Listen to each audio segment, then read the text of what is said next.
ఏలూరు జిల్లా కామవరపుకోట మండలం కంఠమనేని వారి గూడెంలో తమ నివాసం నందు ఏలూరు ఎంపీ టీడీపీ టికెట్ దక్కకపోవడంతో తీవ్ర అసంతృప్తి చెంది గోరుముచ్చు గోపాల్ యాదవ్ విలేకరుల సమావేశం ఏర్పాటు చేశారు. టీడీపీ పాలిట్ బ్యూరో సభ్యుడు యనమల రామకృష్ణుడిపై తీవ్ర ఆరోపణలు చేశారు. గల్లీ నుంచి ఢిల్లీకి వెళ్లేది నేనే, అది ఇండిపెండెంట్ గానా వేరే పార్టీలోనా అనేది త్వరలో చెబుతా. యనమల రామకృష్ణుడి వల్ల టీడీపీకి బీసీలు దూరం అవుతున్నారు. నాకు టికెట్ దక్కకపోవడానికి కారణం యనమల రామకృష్ణుడే. ఏలూరు ఎంపీ ఓసీ టికెట్ ని బీసీగా మార్చిన ఘనత నాదే. ఐవీఆర్ఎస్ సర్వేలో నేను ముందున్నా నాకు టికెట్ రాకుండా యనమల అడ్డుపడ్డాడు. పార్టీకి ఏ సేవ చేశాడని మహేష్ యాదవ్ కు టికెట్ ఇచ్చారు. ఇప్పుడు తెలిసిందంటే నాకు నిన్న ఇవాళ తెలుస్తా ఉంది.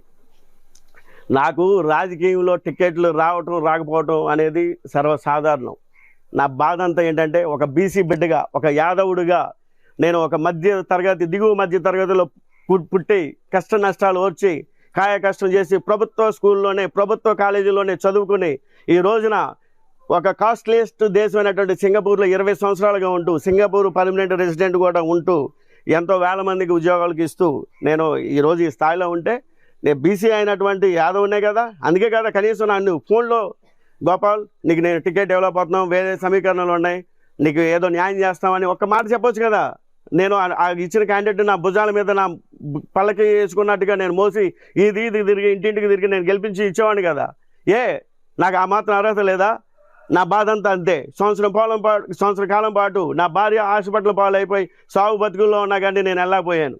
అది నిన్న 3 వారాల కిందట గాలి బ్లాడర్ ప్రాబ్లం అయితే ఆయన తీసేశారు. పాపం రైట్ అంతా ఇది కడుపు నొప్పి వచ్చేసి అల్లో లక్షణానికి ఏడుస్తూ ఉంటే నేను అక్కడ ఉన్న వాళ్ళకి ఫోన్ చేసి నేను ఇక్కడ ఉన్నానమ్మా, రాజకీయంలో ఉన్నానమ్మా, ప్రజలను చైతన్యం చేయాలమ్మా, మా బాబు గారిని గెలిపించాలమ్మా, లేదంటే రాష్ట్రం నాశనం అయిపోద్దమ్మా అని చెప్పేసి నా భార్యని కష్టాల్లో పెట్టి అక్కడ సాగు బతుకుల్లో పెట్టి నేను ఇక్కడ కూర్చొని ఉంటే నాకు ఒక్క మాట కనీసం మీ ఆఫీస్ బాయ్ చేత అయినా ఫోన్ చేపించి నీకు టికెట్ ఇవ్వట్లేదు అని చెప్తే నేను చాలా సంతోషించేవాడిని.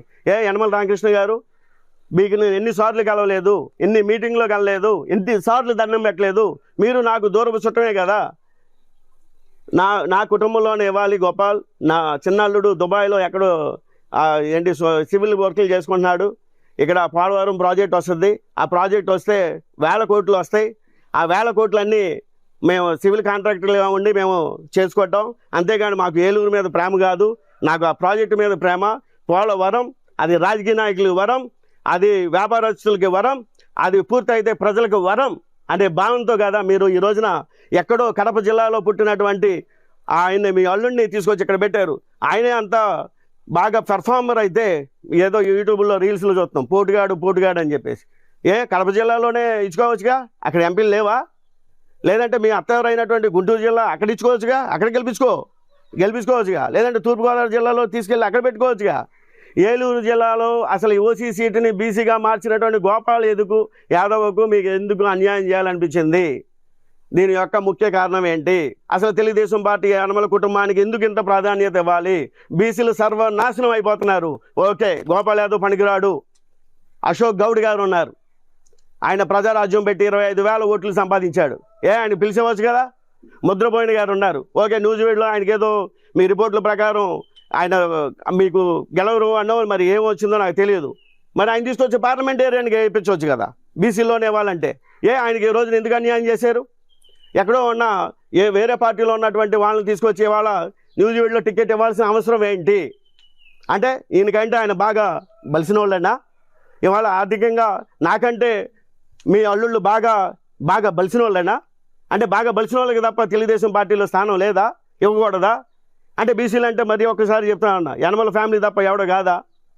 80 లక్షలకు పైగా ఉన్నటువంటి యాదవుల్లో ఒక్క యనమల ఫ్యామిలీయే కనిపిస్తుందా అని మరొకసారి ప్రశ్నిస్తున్నా.